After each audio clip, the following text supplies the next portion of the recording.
Think about the last time you tried to learn something new. Maybe it was a language, maybe it was an instrument, maybe it was a skill you needed for your career, or something you simply wanted for yourself. And for a while, you were excited.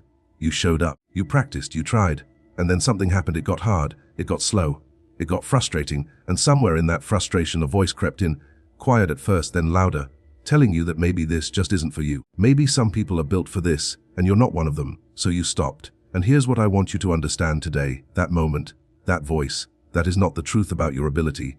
That is a symptom of something far more fundamental, something that nobody ever taught you in school, something that the most successful learners in the world have figured out. Not because they're smarter, not because they're more disciplined, not because they were born differently than you, but because they understood something that most of us were never shown. We have been taught all of our lives what to learn, but almost nobody has ever taught us how to learn.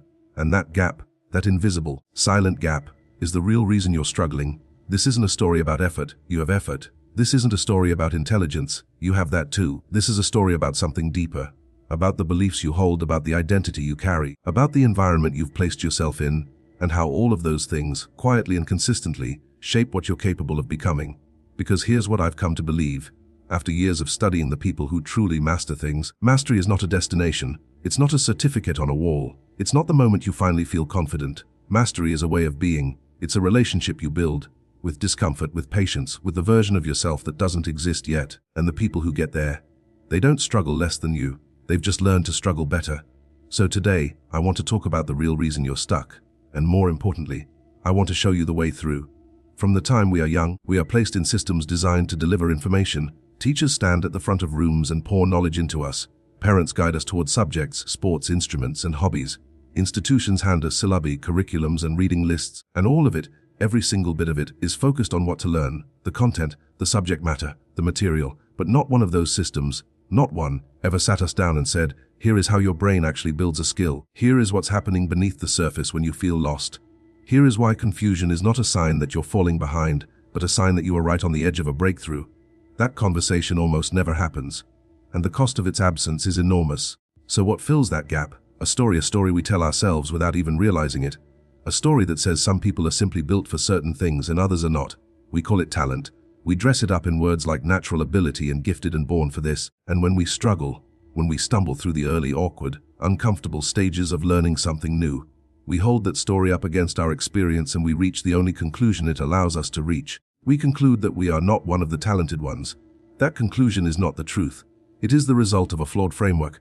It is what happens when you hand someone a map to the wrong destination and then blame them for getting lost. The reality, the one that research supports, the one that every genuine master will tell you if you ask them honestly, is that talent is far less a fixed gift and far more a direction. It is an early momentum, often shaped by environment, by encouragement, by exposure. The child who is praised for persistence becomes persistent. The person who is shown that struggle is part of the process begins to trust the process. The learner who understands that confusion precedes clarity stops running from confusion. This is not a small distinction. It is everything. Because the moment you stop believing that your struggle is evidence of your ceiling and start understanding that it is evidence of your growth, everything changes. You stop asking, am I capable of this? And you start asking a far more powerful question. What does this skill actually require of me? And am I willing to give it that? That shift, from measuring talent to understanding process, is where real learning begins. There is a particular kind of pain that comes not from failure, but from quitting just before the breakthrough. And most of us have felt it, though we rarely recognize it for what it is. We sign up for the course, we buy the book, we show up to the first few sessions with genuine energy and real intention. And for a while, the novelty of it carries us. The newness feels like progress. The beginning always does. But then the beginning ends. And what comes next is the part nobody puts in the advertisement. The part that doesn't make it into the highlight reel or the success story told on a stage. What comes next is the long, glamorous, deeply uncomfortable middle, where you are no longer a beginner riding the excitement of starting, and you are not yet competent enough to feel the reward of mastery. You are suspended in between. And that space, that middle ground, is where most people quietly walk away. We have a name for the feeling that drives people toward a goal. We call it motivation, but what we rarely talk about is the illusion embedded inside it. Because when most people picture mastering a skill, they are picturing an arrival. They see themselves on the other side, fluent, confident, capable. And that image is what pulls them forward at the start. The problem is that an arrival is a fixed point, and the moment the journey feels longer or harder than the image promised, the mind begins to question whether the destination is even real. Psychologists call this the arrival fallacy. The gap between what we imagine achieving something will feel like and what the actual pursuit of it demands from us. And in the context of skill building, it is quietly devastating. Because struggle, by its very nature, does not look like progress. It feels like resistance. It feels like proof that you are not moving forward. And for a brain wired to seek comfort and avoid prolonged discomfort, that feeling is a very convincing reason to stop. But here is what the people who push through understand. The ones who come out the other side with a skill that is genuinely theirs. They understand that discomfort is not the opposite of progress. Discomfort is the texture of progress.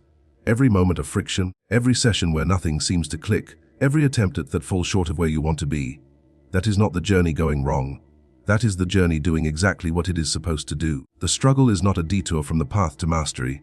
There is something that happens long before you ever pick up the instrument, open the textbook, or step into the room where the learning is supposed to take place. Something invisible, something that most people never examine, never question, and never even realize is operating beneath the surface of every attempt they make. And until you shine a light on it, it will quietly determine the ceiling of everything you try to build. That something is identity. Not your skills, not your schedule, not your resources or your environment or the quality of your instruction, your identity. The story you carry about who you are and, more specifically, who you are not. Because the most powerful filter in the human mind is not intelligence, it is self-concept. It is the deeply held belief about the kind of person you are, and whether that person is the kind who does this. Think about the last time you said, or even thought, something like, "I'm just not a math person. I'm not creative. I've never been good with languages." Those sentences feel like observations. They feel like honest self-awareness. But they are not observations. They are decisions. They are identity statements. And once the mind accepts an identity statement as true, it begins to work tirelessly to prove itself right. This is not a flaw in human psychology. It is actually a feature. Consistency between who we believe we are and how we behave is something the brain protects fiercely. It keeps us stable. It keeps us coherent. But it also means that if the identity you carry into a learning experience is one of someone who struggles, who doesn't belong, who is an outsider to this skill, your mind will find a way to confirm that story, no matter how hard you consciously try to override it. This is why effort alone is never enough. You can work harder than everyone in the room and still plateau, if deep down you do not believe you are the kind of person who belongs at the level you are reaching for. The effort hits a ceiling. The ceiling is identity. The people who break through, the ones who build skills that last, that compound, that become genuinely part of who they are, they do something different. They don't just practice the skill, they begin to become it. They start showing up not as someone trying to learn, but as someone who is learning. The language shifts, the posture shifts, the relationship with failure shifts entirely. Because when the skill becomes part of who you are, every setback becomes something a learner experiences, not something that confirms you were never meant to be here. We live in a world that has developed a very complicated relationship with speed. We celebrate it. We reward it. We have built entire industries around the promise of it. Learn a language in 30 days. Master the guitar in 6 weeks. Transform your body in 21 days. And somewhere along the way, we stopped questioning whether speed was actually the right goal and started accepting it as the only one that mattered. But speed has a cost. And in the context of learning, that cost is almost always depth. There is a particular kind of urgency that the modern world places on the act of acquiring skills. It is not just impatience. It is something more cultural than that. It is the deeply embedded belief that if something is taking a long time, something must be going wrong. That slowness is a symptom of inefficiency. That struggle is a signal to find a shortcut. And so we rush, we skim. We move on before the foundation is solid, before the understanding is real, before the skill has had the time it needs to move from something we are consciously performing to something we genuinely own. And then we wonder why it doesn't stick. The research on mastery is both humbling and clarifying. What it tells us consistently is that the skills which last, the ones that become fluid, intuitive, and deeply embedded, are built slowly. Not because slow is romantic or noble, but because the brain quite literally requires time and repetition to move a skill from conscious effort to unconscious competence. There are no shortcuts to that neurological process. You cannot rush myelin. You cannot fast-track the rewiring of neural pathways. The biology of learning has its own timeline, and it does not care about your deadline.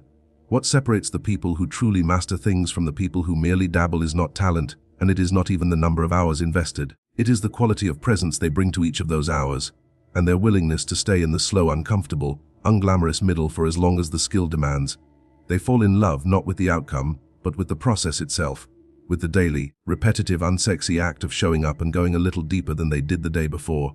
This is what urgency destroys, not your effort. Your effort can survive urgency. What urgency kills is your willingness to sit with something long enough for it to become a part of you. It pulls your attention toward the finish line before you have done the work that makes crossing it mean anything. Mastery does not reward the fastest. It rewards the most faithfully present. There is a myth we have been quietly sold about the nature of achievement. It is the myth of the lone genius, the solitary figure, hunched over their craft in isolation, grinding through the dark hours alone, emerging eventually into the light of mastery through sheer individual will. We romanticize that image. We put it on posters. We turn it into the dominant narrative of what it looks like to truly commit to something. But it is not true. It has never been true. Every person who has ever built a skill worth having, every musician, every athlete, every entrepreneur, every craftsman, every leader who developed a capability that genuinely changed the trajectory of their life, did not do it alone. They did it inside of something. Inside a team, a community, a culture, a room, an environment that held a standard they were expected to rise toward. The environment did not just support their growth. In many ways, it was their growth. This is one of the most underestimated forces in all of human development. We spend enormous amounts of time thinking about what we need to do differently, the techniques, the habits, the strategies, and almost no time thinking about where we are doing it and who we are doing it around. But the where and the who are not secondary factors. They are primary ones. Think about what happens to your standards when you are the most capable person in every room you enter. Think about what happens to your sense of urgency when no one around you is pushing forward. Think about what happens to your belief in what is possible when the people closest to you have quietly accepted a ceiling you have not yet examined. The environment does not just influence your pace. It shapes your perception of what is even achievable, and a limited environment, no matter how talented or determined you are, will eventually impose its limits on you. Now think about the opposite. Think about what happens when you place yourself inside a community where the standard is genuinely high, where the people around you are further along, asking harder questions, holding themselves to a level of commitment that challenges your own. Suddenly your baseline shifts. What felt ambitious yesterday begins to feel ordinary. What felt impossible begins to feel like the next logical step. You are not a different person. You are the same person inside a different environment, and the difference in your output is profound. This is why the question is never simply, do I have what it takes? The deeper question, the more honest question, is whether you have placed yourself in an environment worthy of what you are truly capable of becoming.